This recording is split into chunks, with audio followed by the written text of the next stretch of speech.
నమస్కారం మా ఐబీటీవీ వార్తలకు స్వాగతం. ముందుగా వార్తల్లోని ముఖ్యాంశాలు. స్థానిక సంస్థల ఫలితాలు కాంగ్రెస్ పాలనకు ముద్ర వేశాయన్న తుమ్మల. రఘునాథపాలెంలో గెలిచిన సర్పంచులకు తుమ్మల ఘన సన్మానం. పంచాయతీరాజ్ నుంచే నాయకత్వం ఎదుగుతుందని తుమ్మల వ్యాఖ్య. గెలిచిన సర్పంచులకు ప్రత్యేక శిక్షణ కార్యక్రమాలు అందిస్తామని మంత్రి హామీ.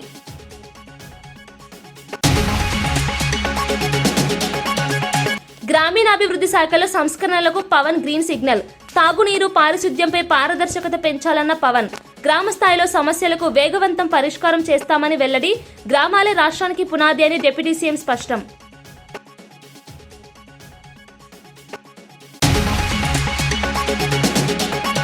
గురుకుల ఫుడ్ పాయిజన్ ఘటనపై హరీష్ రావు తీవ్ర ఆగ్రహం.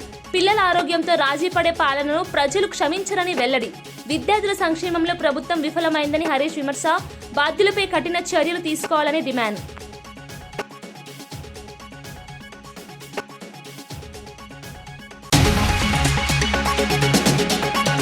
కూటమి పాలనతో విద్యుత్ రంగంలో స్పష్టమైన మార్పులు. రైతులు, పరిశ్రమలకు నాణ్యమైన కరెంటు లక్ష్యమన్న సుభాష్. గత పాలన నిర్లక్ష్యానికి విద్యుత్ రంగం బలైందన్న మంత్రి. విద్యుత్ సంస్థల ఆర్థిక బలోపేతానికి చర్యలు తీసుకుంటామని హామీ. కస్తూర్బా గాంధీ విద్యాలయాలకు సంబంధించిన బంకర్ బెడ్స్ టెండర్లలో భారీ అవకతవకలు జరిగాయని బీఆర్ఎస్ నాయకులు ఆరోపించారు. ఈ కొనుగోలుతో రాష్ట్ర ప్రభుత్వ ఖజానాకు నష్టం వాటిల్లిందని తెలిపారు. 36,288 బెడ్స్ కోసం ఇచ్చిన టెండర్లకు కేవలం 2 సంస్థలకే కేటాయించడం అనుమానాలకు దారితీస్తుందన్నారు. ఒక్కో యూనిట్ ధరను 33,466గా నిర్ణయించడం ద్వారా దాదాపు 100 కోట్ల మేర కుంభకోణం జరిగిందని ఆరోపించారు. విద్యాశాఖ అధికారులు పక్షపాతంగా వ్యవహరించారని విమర్శించారు. ఈ వ్యవహారంపై కోర్టులో పిటిషన్ కూడా దాఖలు చేసినట్లు తెలిపారు. సీఎం రేవంత్ రెడ్డి వద్దే ఉన్న విద్యాశాఖలో ఇలాంటి అవినీతి జరగడం దారుణమని పేర్కొంటూ పూర్తి స్థాయి దర్యాప్తు జరిపించాలని బీఆర్ఎస్ డిమాండ్ చేసింది. ఇది ప్రభుత్వం ఆలోచించాలి. 15,000, 16,000 అయిపోయేటటువంటి ఒక బెడ్ని 33,666 రూపాయలు కోట్ చేసినారంటే, దాన్ని ఏకపక్షంగా అంగీకరించినారంటే, నార్మల్గా నెల వస్తుంది కాబట్టి టెండర్ ముందుకు పోతుంది కాబట్టి వీళ్ళు కొంతమంది పార్టిసిపేట్ చేసి ఉండొచ్చు. కానీ టెండర్ నామ్స్ ప్రకారం 6 నెలల్లో కంప్లీట్ చేయకుంటే కూడా మళ్ళీ అగ్రిమెంట్లు కంటిన్యూ చేసి దాంట్లో రాసుకున్నారు ముందే 5 సంవత్సరాల లోపల ఎప్పుడు మళ్ళీ మేము అడిగినా ఇదే రేటుకి ఇవ్వాలి. సరే, అవన్నీ ఉంటాయి. ఇవన్నీ కూడా ఎందుకు అంటున్నాను, ఇవాళ నీకు అవకాశం వచ్చింది, పర్చేజ్ అయిపోయింది. కానీ పర్చేజ్ చేసేటప్పుడు ఆ రేట్ ఎవరు నిర్ధారించారు? చాలా సంస్థలు ఉన్నాయి ఇవాళ తెలంగాణ రాష్ట్ర ప్రభుత్వంలోనే. డైరెక్టర్ ఆఫ్ స్కూల్ ఎడ్యుకేషన్ కానీ లేకపోతే సమగ్ర శిక్ష వాళ్ళు డైరెక్టర్ టెండర్లు పిలవాల్సిన అవసరం లేదు. ఇప్పుడు ఎడ్యుకేషన్ ఇన్ఫ్రాస్ట్రక్చర్ కంపెనీ లేకపోతే కార్పొరేషన్ కానివ్వండి, మిగతా కొన్ని కార్పొరేషన్లు కానీ వీళ్ళకు పర్చేజింగ్ యూనిట్స్ లాగా ప్రాపర్ టెండర్ ప్రాసెస్ని చేసేటువంటి ఒక పూర్తి స్థాయి ఇన్ఫ్రాస్ట్రక్చర్ ఉన్న సంస్థలు ఉన్నాయి. వాటిని విస్మరించి డైరెక్టర్ చేయడంలో ఉన్నటువంటి మతలబేందో కూడా ఇవాళ తేల్చాలి. కాబట్టి నేను ఐఎమ్ రిపీటింగ్ మై స్టేట్మెంట్. ఇది తెలంగాణ రాష్ట్రంలోని కేజీబీవీలకు సప్లై చేయాల్సినటువంటి బంకర్ బెడ్స్ యొక్క పర్చేజ్లో 100 కోట్ల మేరకు అధికంగా రాష్ట్ర ప్రభుత్వ ఖజానాకు నష్టం జరిగేలాగా ఈ టెండర్ జరిగిందని చెప్పేసి ఆరోపణలు వచ్చినాయి. స్థానికంగా ఉన్నటువంటి మైక్రో, స్మాల్, మీడియం ఎంటర్ప్రైజెస్, చిన్న పారిశ్రమదారుల యొక్క హక్కులను కాలరాసి ఏదో ఒక ముంబైకి చెందిన సంస్థకు లాభం జరిగేలా స్థానిక సంస్థ ద్వారా డీలర్గా వ్యవహరించే వాళ్ళకి కట్టబెట్టారని వస్తూ ఉంది. ఏ సంస్థ అయితే బిడ్ దక్కించుకుందో వాళ్లకు 7 సంవత్సరాల నిబంధన వాళ్ళు సాటిస్ఫై చేయకుండా వాళ్ళు అనువదించారని చెప్పేసి వస్తూ ఉంది. అదే బిడ్లో ఒక బిడ్డర్గా ఈ టెండర్ దక్కించుకున్న సంస్థకు ఒరిజినల్ మ్యానుఫ్యాక్చరర్గా ఉండే అతను కూడా పార్టిసిపేట్ చేశాడని చెప్పేసి చెప్తా ఉన్నారు. అది నిజమైతే ఒకటే బిడ్డరు ఒక బిడ్ కాకుండా 3 బిడ్లు వేసినట్టు అవుతుంది. దీన్ని పరిశీలించాలా. ఎందుకు కాలపరిమితి ముగిసిన తర్వాత కూడా మళ్ళీ దాన్ని క్యాన్సిల్ చేయకుండా ఫ్రెష్ టెండర్లు పిలవకుండా మళ్ళీ వాళ్ళకే కట్టబెట్టారో, ఈ అన్ని ఆరోపణలు అయితే ఉన్నాయో వీటిలోని నిజాన్ని నిగ్గు తేల్చాలని చెప్పేసి కూడా నేను రాష్ట్ర ప్రభుత్వాన్ని కోరుతా ఉన్నాను. ముఖ్యమంత్రి గారు ఉన్నటువంటి విద్యాశాఖ కాబట్టి విచారణకు ఆదేశించాలని కోరుతా ఉన్నాను. విజిలెన్స్ శాఖ కూడా దీన్ని సోమోటో తీసుకోవాలని చెప్తా ఉన్నాను. లేకపోతే దీంట్లో మరింత లోతుగా పరిశీలించి ఖచ్చితంగా ప్రభుత్వ ఖజానా నష్టం కాకుండా ఉండే విధంగా ఏమేం చర్యలైతే తీసుకోవాలనో, ఏ శాఖలకైతే కంప్లైంట్ చేయాలనో, ఎవరి దృష్టికి తీసుకుపోవాలనో పూర్తి స్థాయిలో బీఆర్ఎస్ పార్టీ వైపు నుంచి తీసుకుపోతాం. ఇదేదో వ్యక్తిగతంగా మాడాల్సినటువంటి ఉద్దేశం కాదు. ప్రభుత్వ ఖజానాకు నష్టం జరిగేటటువంటి తెలంగాణ పారిశ్రామికదారులు, చిన్న బిజినెస్ మ్యాన్ ఎవరైతే ఉన్నారో వాళ్ళ హక్కులకు నష్టం కలిగించే విధంగా చేస్తున్న ప్రయత్నాలని అడ్డుకోవడమే లక్ష్యంగా ఇవాళ ప్రజల దృష్టికి తీసుకుపోతా ఉన్నాం. ముఖ్యమంత్రి గారు సంబంధిత శాఖాధికారులు దీనిలో పూర్తిస్థాయి నిజాలు తేల్చాలి, ప్రజలకు అసలైన నిజాలు తెలియజెప్పాలి, స్థానిక పారిశ్రామికదారులకు న్యాయం చేయాలని చెప్పేసి కూడా నేను భారత రాష్ట్ర సమితి తరపున డిమాండ్ చేస్తా ఉన్నాను. 2 ఏళ్ల ముఖ్యమంత్రి రేవంత్ రెడ్డి పాలనలో అమలైన సంక్షేమ పథకాలు సుపరిపాలనకు నిదర్శనమే తాజా స్థానిక సంస్థల ఎన్నికల ఫలితాలు అని మంత్రి తుమ్మల నాగేశ్వరరావు అన్నారు. ఖమ్మం జిల్లా రఘునాథపాలెం మండలంలో కాంగ్రెస్ పార్టీ మద్దతుతో గెలిచిన సర్పంచ్లను ఆయన ఘనంగా సన్మానించారు. ఈ సందర్భంగా తుమ్మల మాట్లాడుతూ పంచాయతీరాజ్ వ్యవస్థ నుంచే నాయకత్వం రూపుదిద్దుకుంటుందని, ఇదే స్థాయి నుంచి మంత్రులు, ముఖ్యమంత్రులు ఎదిగిన ఉదాహరణలు ఎన్నో ఉన్నాయని గుర్తు చేశారు. సర్పంచ్ పదవి ప్రజలకు నేరుగా సేవ చేసే గొప్ప అవకాశమని, ప్రజల్లో మంచి పేరు సంపాదించుకోవాలని సూచించారు. ఎన్నికలు పూర్తయిన అనంతరం గెలిచిన సర్పంచ్లకు అధికారులతో కలిసి ప్రత్యేక శిక్షణ కార్యక్రమాలు నిర్వహిస్తామని తెలిపారు. రాబోయే ఎన్నికల్లోనూ ఇదే స్ఫూర్తి కొనసాగించాలని ఆయన పిలుపునిచ్చారు.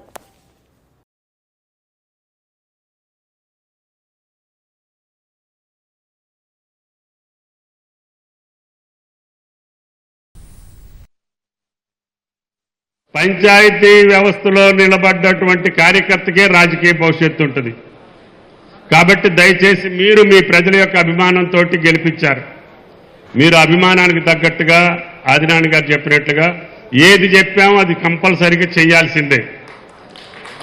ఒకేసారి చేయలేకపోవచ్చు, ఒకే రోజు కాకపోవచ్చు, కానీ మన ప్రభుత్వ కాలంలో, రేవంత్ రెడ్డి గారి ప్రభుత్వ కాలంలో మీరిచ్చినటువంటి హామీలన్నింటినీ కూడా నెరవేర్చే బాధ్యతని పార్టీ పరంగా, ప్రభుత్వ పరంగా శాసనసభ్యుడిగా నేను తీసుకుంటానని చెప్పి మీకు ఈ సందర్భంగా మనం చేస్తున్నాం.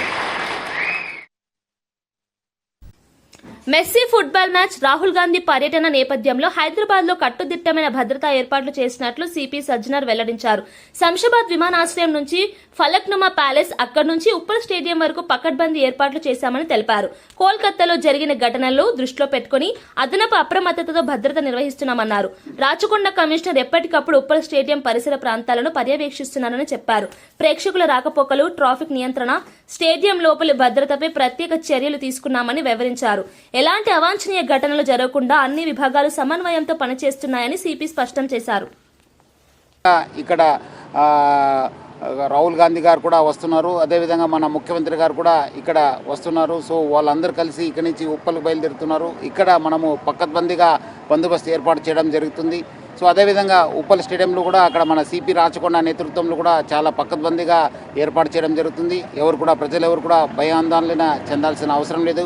చాలా అంటే చాలా బందోబస్తు చేయడం జరిగింది. సో పోలీస్ చెప్పిన ఇన్స్ట్రక్షన్స్ని అందరూ కూడా పాటించాలి.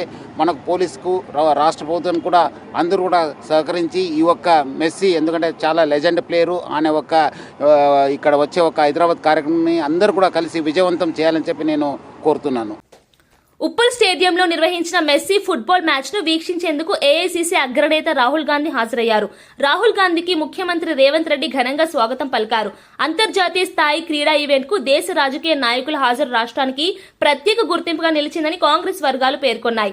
ఈ మ్యాచ్ ద్వారా తెలంగాణను ప్రపంచ స్థాయిలో క్రీడా వేదిక నిలబెట్టాలనే ఉద్దేశం స్పష్టంగా కనిపిస్తుందన్నారు. యువతను క్రీడల వైపు ప్రోత్సహించడమే ప్రభుత్వ లక్ష్యమని తెలిపారు. మెస్సీ వంటి దిగ్గజ ఆటగాడు పాల్గొనడం వల్ల ఫుట్బాల్ కు మరింత ఆదరణ పెరుగుతుందని అభిప్రాయపడ్డారు. ఈ ఈవెంట్ రాష్ట్ర ప్రతిష్టను అంతర్జాతీయంగా పెంచిందని కాంగ్రెస్ నేతలు వ్యాఖ్యానించారు.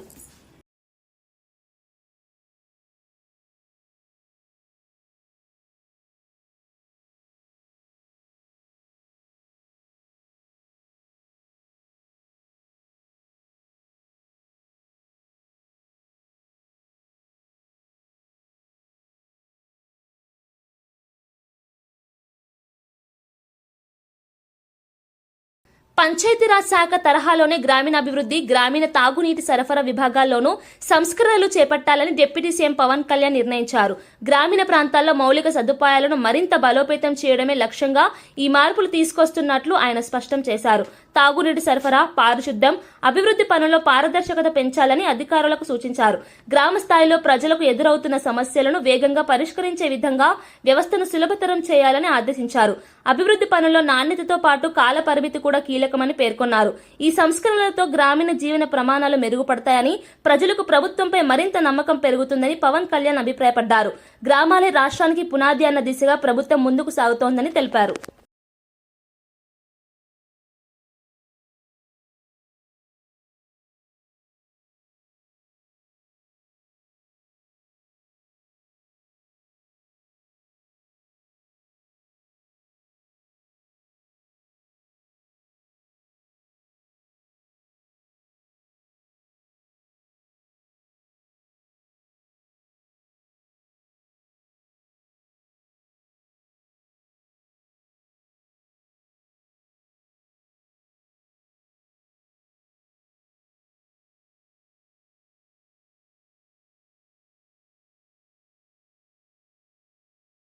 ప్రముఖ సినీ నటుడు రజనీకాంత్ కుటుంబ సమేతంగా తిరుమల శ్రీవారిని దర్శించుకున్నారు. వీఐపీ విమాన దర్శన సమయంలో భార్య లత, కుమార్తెలు ఐశ్వర్య, సౌందర్య, మనవళ్లతో కలిసి స్వామివారి సేవలో పాల్గొన్నారు. ఆలయ అధికారులు వారికి ఘనంగా స్వాగతం పలికి ప్రత్యేక ఏర్పాట్లు చేశారు. దర్శనానంతరం రజనీకాంత్ కుటుంబ సభ్యులతో కలిసి స్వామివారికి మొక్కులు చెల్లించుకున్నారు. బెల్లం, కలకండ, ధాన్యంతో తులాభారం సమర్పించి భక్తి శ్రద్ధలు చాటుకున్నారు. అనంతరం రంగనాయకుల మండపంలో వేద పండితులు వేదాశీర్వచనం చేయగా అదనపు ఈవ వెంకయ్య చౌదరి తీర్థ ప్రసాదాలు అందజేశారు. ప్రముఖ నటుడి దర్శనంతో తిరుమల పరిసరాలు భక్తులతో కిటకిటలాడాయి. ఆధ్యాత్మికతతో పాటు వినయభావంతో రజనీ దర్శనం చేయడం భక్తుల్లో ప్రత్యేక ఆకర్షణగా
బాగ్లింగంపల్లి మైనార్టీ గురుకుల పాఠశాలలో ఫుడ్ పాయిజన్ కారణంగా విద్యార్థులు అస్వస్థతకు గురైన ఘటనపై మాజీ మంత్రి హరీష్ రావు తీవ్రంగా స్పందించారు.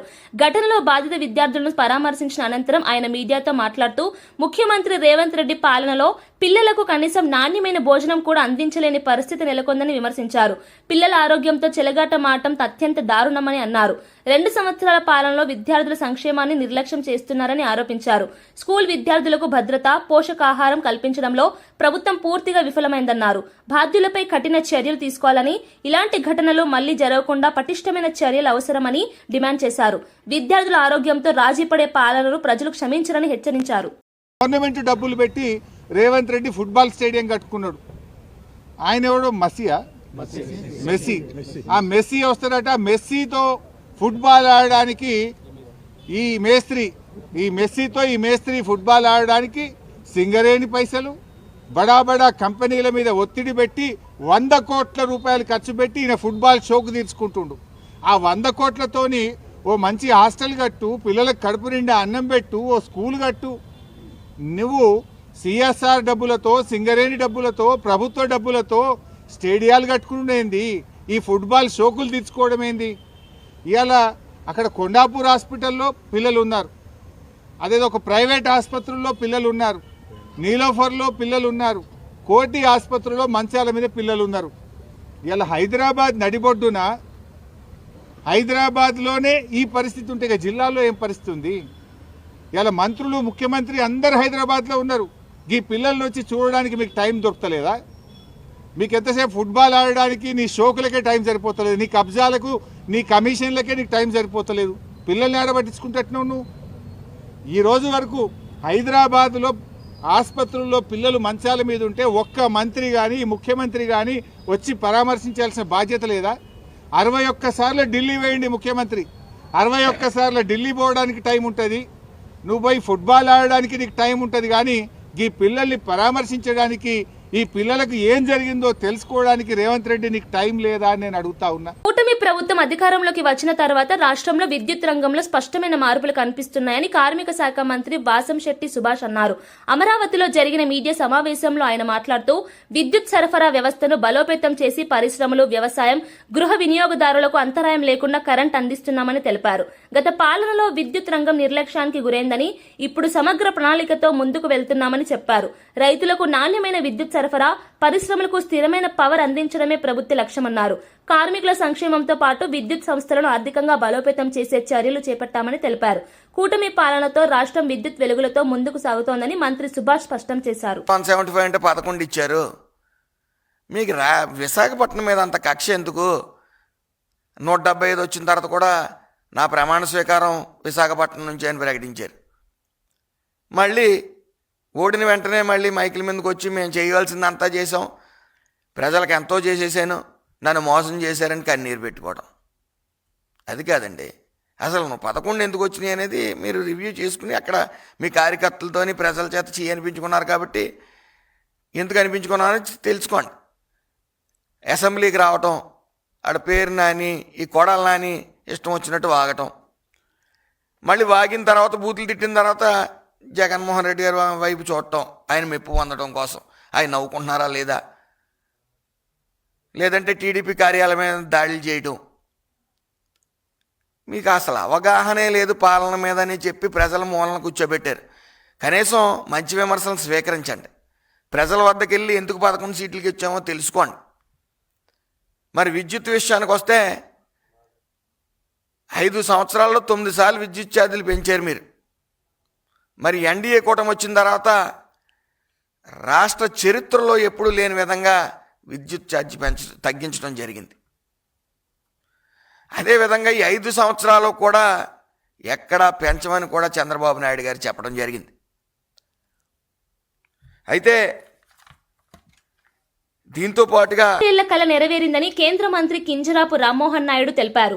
పొందూరు ఖాదీకి జియోగ్రాఫికల్ ఇండికేషన్ ట్యాగ్ ను అధికారికంగా మంజూరు చేసినట్లు ప్రకటించారు. ఈ గుర్తింపు వల్ల పొందూరు ఖాదీకి అంతర్జాతీయ స్థాయిలో గుర్తింపు లభిస్తుందని అన్నారు. స్థానిక నేయగాళ్లకు ఇది ఆర్థికంగా పెద్ద ప్రోత్సాహమని చెప్పారు. సంప్రదాయ హస్తకళలను కాపాడటమే కాకుండా యువతకు ఉపాధి అవకాశాలు పెరుగుతాయని అభిప్రాయపడ్డారు. ఖాదీ ఉత్పత్తులకు మార్కెట్ విస్తరణకు ప్రభుత్వం చర్యలు తీసుకుంటుందని తెలిపారు. జీఐ ట్యాగ్తో పొందూరు ఖాదీ బ్రాండ్ విలువ మరింత పెరుగుతుందని, ఇది ఆంధ్రప్రదేశ్కు గర్వకారణమని కింజరాపు రామ్మోహన్ నాయుడు పేర్కొన్నారు. ఎంతో ఇబ్బంది పడుతున్న ఈ పొందూరు ఖాదీని అభివృద్ధి చేసేందుకు నేను పార్లమెంటు సభ్యుడిగా ఎన్నికైనప్పటి నుంచి ఏదో ఒక కృషి చేస్తూనే వచ్చాను. అందుకు అనుగుణంగా ఏదైనా ప్రాంతానికి ప్రత్యేకంగా నిలిచే ఉత్పత్తులకు ఇచ్చే జీఐ ట్యాగ్ను మన పొందూరు ఖాదీకి కూడా అవసరమని గత 4 సంవత్సరాలుగా పొందూరు ఖాదీకి జీఐ ట్యాగ్ కోసం ప్రత్యేకంగా కృషి చేస్తూ వచ్చాను. 2021 సంవత్సరంలో జాతీయ చేనేత దినోత్సవం కార్యక్రమంలో పాల్గొనడానికి పొందూరుకు ఆర్థిక శాఖ మంత్రిగా నిర్మలా సీతారామన్ గారు వస్తున్న సందర్భంలో ఢిల్లీలో ఆవిడని కలిసి పొందూరు ఖాదీకి జీఐ ట్యాగ్ ఇవ్వాలని ఆవిడని కోరడం జరిగింది. ఈ జీఐ ట్యాగ్ ద్వారా నకిలీలను గుర్తించి ప్రాంతీయ ఉత్పత్తులకు, చేనేత కార్మికులకు రక్షణ కల్పించి మెరుగైన మార్కెట్ సహకారం అందించే అవకాశం ఉంటుంది. అక్కడితో ఆగకుండా అవకాశం దొరికినప్పుడల్లా పార్లమెంట్లో కూడా పొందూరు ఖాదీ గురించి, అభివృద్ధి గురించి కూడా నేను చెప్పాను. 2022 సంవత్సరం వర్షాకాల సమావేశాలు నేను అడిగిన ప్రశ్నకు బదులిస్తూ Khadi Village and Industries Commission KVIC ద్వారా తొలిసారి పొందూరు ఖాదీకి జీఐ ట్యాగ్ అప్లికేషన్ సమర్పించబడిందని కూడా ఆనాడు తెలిపారు. అదే సంవత్సరం శీతాకాల సమావేశాల్లో కూడా రూల్ 377 ద్వారా అవకాశం వచ్చినప్పుడు పొందూరు ఖాదీని అభివృద్ధి చేయాలని పార్లమెంటు వేదికగా కోరాను. ఇలా గత 4 సంవత్సరాల ప్రయాణంలో అనేక సమావేశాల్లో పాల్గొని అధికారులకు రిప్రజెంటేషన్ సమర్పించి అవకాశం వచ్చినప్పుడల్లా ఫాలోఅప్స్ చేసుకొని పొందూరు ఖాదీకి జీఐ ట్యాగ్ కోసం ఎంతో కృషి చేశాను. నేడు ఎన్నో సంవత్సరాలు కష్టపడ్డ శ్రమకు ఫలితంగా మన చేనేత కార్మికులు వారసత్వానికి, కష్టానికి సత్కారంగా కేంద్ర ప్రభుత్వంలోని జియోగ్రఫికల్ ఇండికేషన్ రిజిస్ట్రీస్ వారు పొందూరు ఖాదీకి ప్రతిష్టాత్మకమైన జియో ట్యాగ్ని అందించారు. ఎన్నో అడుగులు, ఎన్నో ప్రయత్నాలు ఇవన్నీ కలిసి ఈరోజు ఫలితం ఇచ్చాయి. ఈరోజు నాకు మాత్రమే కాదు, పొందూరులో బట్టనేసిన ప్రతి కుటుంబానికి, ప్రతి చేతికి, ప్రతి నూలు పోగుకి ఒక చరిత్రాత్మక రోజు. ఇది యావత్ శ్రీకాకుళం జిల్లా గర్వపడాల్సిన క్షణం. మన రాష్ట్రం నుండి ఉన్న తిరుపతి లడ్డు, కొండపల్లి బొమ్మలు, బొబ్బిలి వీణ వంటి ప్రతిష్టాత్మక ఉత్పత్తులు పక్కనే నేడు పొందూరు ఖాదీ కూడా స్థానం పొందింది. ఈ ప్రయాణంలో సహకారం అందించిన ఖాదీ అండ్ విలేజ్ ఇండస్ట్రీస్ కమిషన్కు, ఆంధ్ర ఫైన్ ఖాదీ కార్మిక అభివృద్ధి సంఘంకు కృతజ్ఞతలు తెలియజేస్తున్నాను. అలానే వోకల్ ఫర్ లోకల్ అన్న నినాదంతో దేశవ్యాప్తంగా సాంప్రదాయ కళలను ప్రోత్సహిస్తున్న ప్రధానమంత్రి నరేంద్ర మోదీ గారికి, పొందూరు ఖాదీ అభివృద్ధి కోసం నిరంతరం సహకారం అందిస్తున్న ముఖ్యమంత్రి నారా చంద్రబాబు నాయుడు గారికి ఈ సందర్భంగా హృదయపూర్వక ధన్యవాదాలు తెలియజేస్తున్నాను. అయితే ఇది మా ప్రయాణానికి ముగింపు కాదు, ఇది ఆరంభం మాత్రమే. పొందూరు ఖాదీ అభివృద్ధి కోసం స్థానిక ఎమ్మెల్యే సోదరులు కోన రవికుమార్ అన్నగారు ఎన్నో కార్యక్రమాలు చేస్తూనే వస్తున్నారు. రానున్న రోజుల్లో ఇద్దరం కలిసి ఈ జిఐ ట్యాగ్ సహకారంతో పొందూరు ఖాదీని అభివృద్ధి చేసి వ్యవస్థను మరింత బలోపేతం చేస్తాం. చేనేత కార్మికులు మరియు వ్యాపారస్తులు ఆర్థికంగా బలపరచడానికి రుణాలు, సబ్సిడీలు అందిస్తాం. కొత్త యంత్రాలు, డిజైన్, సాంకేతిక శిక్షణలు అందించి వారి కళను ఈ కొత్త కాలానికి అనుగుణంగా ముందుకు తీసుకొని వెళ్తాం. జాతీయ, అంతర్జాతీయ మార్కెట్లో పొందూరు ఖాదీని ప్రముఖంగా నిలబెట్టి ప్రపంచవ్యాప్తంగా ప్రతిష్ట తీసుకొని వస్తాం. మన పొందూరు చేనేత కార్మికులను నేను చెప్పదలుచుకున్న మాట ఒక్కటే, ఇది కేవలం ఓ వస్త్రానికి దక్కిన గుర్తింపు కాదు. మీకు మీ సాంప్రదాయాన్ని మీరందరూ కూడా వదులుకోకుండా ఎన్నో కష్టాలు వచ్చినా మీ కళను నిలబెట్టారు. మీ చేతులు కేవలం బట్టనే కాదు, గౌరవాన్ని, గుర్తింపుని, సంస్కృతిని, చరిత్రను నేశాయి. ఈ జిఐ ట్యాగ్ మీ శ్రమకు దక్కిన ప్రతిఫలంగా మీ అందరికీ కూడా అంకితం చేస్తున్నాను. మనమందరం కలిసి ఇక కొత్త అధ్యాయం మొదలు పెడదాం. మీ ప్రతి అడుగులోనూ నేను మీకు అండగా ఉంటాను. గర్వంతో ముఖ్యమంత్రి రేవంత్ రెడ్డి ఉస్మానియా యూనివర్సిటీకి 2 సార్లు వచ్చి చరిత్ర సృష్టించారని TPCC general secretary Chanagani Dayakar అన్నారు. విద్యార్థులకు ఇచ్చిన మాట ప్రకారం యూనివర్సిటీ అభివృద్ధికి 1000 కోట్లు కేటాయించడంతో బీఆర్ఎస్ నేతలు జీర్ణించుకోలేక డైవర్షన్ రాజకీయాలకు దిగుతున్నారని విమర్శించారు. గత పాలనలో యూనివర్సిటీని పూర్తిగా నిర్లక్ష్యం చేశారని గుర్తు చేశారు. ప్రస్తుతం మౌలిక వసతులు, హాస్టళ్లు, పరిశోధనలకు ప్రభుత్వం పెద్దపీట వేస్తుందన్నారు. విద్యారంగ అభివృద్ధి పట్ల సీఎం ప్రత్యేక శ్రద్ధ చూపుతున్నారని చెప్పారు. విద్యార్థుల భవిష్యత్తును దృష్టిలో పెట్టుకుని ప్రభుత్వం తీసుకుంటున్న నిర్ణయాలు చారిత్రాత్మకమని అభిప్రాయపడ్డారు. గౌరవం పెరిగింది, నిధులు వచ్చినాయి, భవిష్యత్తులో నియామకాలు కూడా రాబోతా ఉన్నాయి. కాబట్టి ఇది తెలంగాణ అభివృద్ధికి ఒక గొప్ప నిదర్శనంలాగా చూడాలి తప్ప దీన్ని కూడా రాజకీయ కోణంలో చూడడం అనేది బీఆర్ఎస్ నాయకులు సరైంది కాదని మేము కోరుతా ఉన్నాం. ఇంకో రకంగా మనం చూస్తే ఇవాళ గౌరవ ముఖ్యమంత్రి రేవంత్ రెడ్డి గారు 2 ఏళ్ల ప్రజాపాలనలో ఒక రోబోలాగా, ఒక యంత్రంలాగా 24 గంటలు ఇవాళ ప్రజల కోసం పనిచేస్తూ ఉన్నారు. కాబట్టి గతంలో 10 ఏళ్లలో ఎన్నడూ జరగని అభివృద్ధి ఇవాళ 2 ఏళ్లలోనే అభివృద్ధి మార్కు తెలంగాణలో ఇవాళ అన్ని ప్రాంతాలలో మనం కనిపించింది. అంటే గత పాలకులు తాత్కాలిక అవసరాల కోసం ఒక కాళేశ్వరమో ఇంకోటి ఒక భూతంలాగా చూపించి ఒక కలెక్టరేట్లు కట్టో లేకపోతే అమరవీరుల స్తూపం కట్టి ఇంకోటి సచివాలయం కట్టి ఇదే అభివృద్ధి లాగా అనుకున్నారు. కాకుండా ఇవాళ ముఖ్యమంత్రి రేవంత్ రెడ్డి గారు వచ్చిన తర్వాత 2 ఏళ్లలో ఇవాళ 2047 విజన్ పేరుతోని భవిష్యత్తు తరాలకు విద్య, ఉపాధి, ఉద్యోగ అవకాశాలు, పెట్టుబడి దిశగా ఇవాళ భవిష్యత్ తరాల స్టేడియంలో జరగనున్న మెస్సీ ఫుట్బాల్ మ్యాచ్ కు భారీ భద్రత ఏర్పాట్లు చేసినట్లు డీజీపీ శివధర్ రెడ్డి తెలిపారు. కోల్కతాలో ఇటీవల జరిగిన ఘటనలను దృష్టిలో ఉంచుకుని తెలంగాణలో పూర్తి అప్రమత్తతతో ఏర్పాట్లు చేస్తున్నామని చెప్పారు. రాత్రి 7 గంటల 15 నిమిషాలకు మెస్సీ స్టేడియానికి చేరుకుంటారని వెల్లడించారు. ఈ మ్యాచ్ పూర్తిగా క్రీడా స్ఫూర్తితో ఫుట్బాల్ ను ప్రోత్సహించే ఉద్దేశంతో నిర్వహిస్తున్నామని స్పష్టం చేశారు. మొత్తం కార్యక్రమం సుమారు గంట సేపు కొనసాగుతుందని తెలిపారు. భద్రతా సిబ్బంది, ట్రాఫిక్ నిర్వహణ, ప్రేక్షకుల నియంత్రణపై ప్రత్యేక దృష్టి పెట్టామని అన్నారు. ఎలాంటి అవాంఛనీయ ఘటనలు జరగకుండా అన్ని శాఖలు సమన్వయంతో పనిచేస్తున్నాయని డీజీపీ తెలిపారు.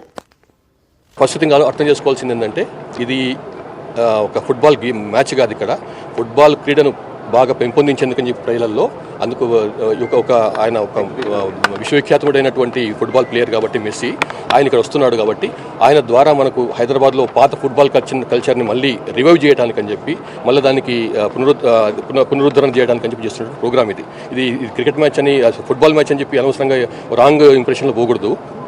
అందులో ఏంటంటే ఇక్కడికి మన మెస్సీ, లయనల్ మెస్సీ ఆయన 7:15 టైంలో వస్తాడు. ఇక్కడికి మనకి ఇచ్చిన ప్రోగ్రాం ప్రకారము, మినిట్ ప్రోగ్రాం ప్రకారము. అయితే 7:50 నుంచి 7:30 వరకు ఒక 15 మినిట్స్ పాటు 7 సైడ్ మ్యాచ్ అవుతుంది. అంటే ఒక టీంలో 7 ఉంటారు. ఒక్కొక్క టీంలో. సో మొత్తం 14 మంది మ్యాచ్ ఆడతారు. అందులో ఏంటంటే ఈవెన్ ఫుట్బాల్ గ్రౌండ్ కూడా దాన్ని 60% తగ్గించారు. దాన్ని ఫుట్బాల్ గ్రౌండ్ మీకు తెలిసి పెద్దగా ఉంటుంది, దాన్ని 60% తగ్గించారు. తర్వాత గోల్ పోస్ట్ కూడా చిన్నగా ఉంటాయి. అదేంటంటే ఒక చిన్నపాటి ఎగ్జిబిషన్ మ్యాచ్ జస్ట్ 15-20 మినిట్స్ అనమాట. అది లాస్ట్ 5 మినిట్స్ అప్పటికే మెస్సీ వచ్చి ఉంటాడు, మన ఆనరబుల్ సీఎం గారు కూడా వచ్చి ఉంటారు అప్పటికే. సో లాస్ట్ 5 మినిట్స్లో మాత్రం సీఎం గారు ప్లస్ మెస్సీ ఫుట్బాల్లో సోకాల్డ్ షో మ్యాచ్లో పార్టిసిపేట్ చేస్తారన్నమాట. తర్వాత ఈ 15-20 మినిట్స్ అయిపోయిన తర్వాత 7:30 నుంచి 7:55 వరకు అక్కడ కొంతమంది చిన్నపిల్లలు ఉంటారు. 4 గ్రూపులుగా వాళ్ళు విభజించిన వాళ్ళని 4 గ్రూపులుగా విభజించినటువంటి పిల్లలతోని మెస్సీ వాళ్ళకు బేసిక్ టెక్నిక్స్ నేర్పిస్తాడు అనమాట. ఫుట్బాల్ టెక్నిక్స్ నేర్పిస్తాడు. అది ఉంటుంది ఒక 25-30 మినిట్స్ ఉంటుంది ఆ ప్రోగ్రామ్.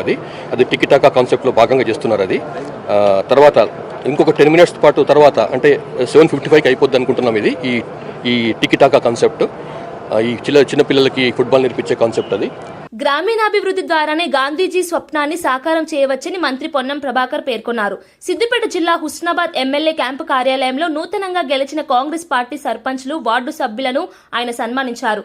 ఈ సందర్భంగా మాట్లాడుతూ గ్రామాల్లోని సమస్యలను అధికారుల దృష్టికి తీసుకెళ్లాలని సర్పంచ్లను కోరారు. ఎన్నికల కోడ్ ముగిసిన వెంటనే గ్రామాలకు అవసరమైన అభివృద్ధి ప్రతిపాదనలు అందిస్తే నిధులు మంజూరు చేస్తామని హామీ ఇచ్చారు.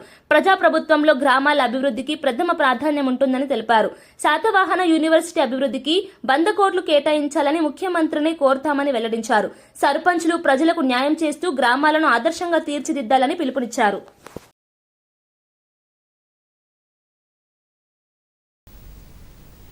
గెలిచినటువంటి సర్పంచులు పార్టీలకు అతీతంగా గెలిచిన సర్పంచులకు, ఉప సర్పంచులకు, వార్డు సభ్యులందరికీ హృదయపూర్వకంగా అభినందనలు తెలియజేస్తా ఉన్నా. అదేవిధంగా తెలంగాణ వ్యాప్తంగా గెలిచినటువంటి సర్పంచులకు, ఉప సర్పంచులకు, వార్డు సభ్యులకు కూడా హృదయపూర్వకంగా అభినందనలు తెలియజేస్తూ గ్రామ స్థాయి రాజకీయాలకు అతీతంగా ప్రజలందరికీ సంబంధించిన సమస్యల్ని ఉన్నత అధికారుల దృష్టికి గాని, ఉన్నత ప్రజాప్రతినిధుల దృష్టికి గాని, ప్రభుత్వం దృష్టికి గాని తేవడం ద్వారా గ్రామీణ ప్రాంత ప్రజల సమస్యలన్నీ కూడా పరిష్కరించే విధంగా చొరవ చూపెట్టాలని నూతనంగా ఎన్నికైనటువంటి సర్పంచులను, ఉప సర్పంచులను, వార్డు సభ్యులను కోరుతా ఉన్నా. వార్తలు ముగించే ముందు ముఖ్యాంశాలు మరోసారి. స్థానిక సంస్థల ఫలితాలు కాంగ్రెస్ పాలనకు ముద్ర వేశాయన్న తుమ్మల. రఘునాథపాలెంలో గెలిచిన సర్పంచులకు తుమ్మల ఘన సన్మానం. పంచాయతీరాజ్ నుంచే నాయకత్వం ఎదుగుతుందని తుమ్మల వ్యాఖ్య. గెలిచిన సర్పంచులకు ప్రత్యేక శిక్షణ కార్యక్రమాలు అందిస్తామని మంత్రి హామీ.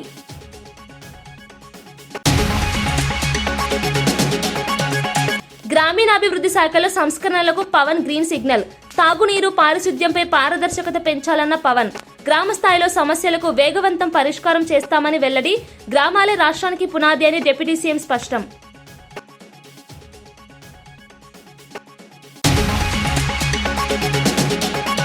గురుకుల ఫుడ్ పాయిజన్ ఘటనపై హరీష్ రావు తీవ్ర ఆగ్రహం. పిల్లల ఆరోగ్యంతో రాజీ పడే పాలనను ప్రజలు క్షమించరని వెల్లడి. విద్యార్థుల సంక్షేమంలో ప్రభుత్వం విఫలమైందని హరీష్ విమర్శ. బాధ్యులపై కఠిన చర్యలు తీసుకోవాలని డిమాండ్.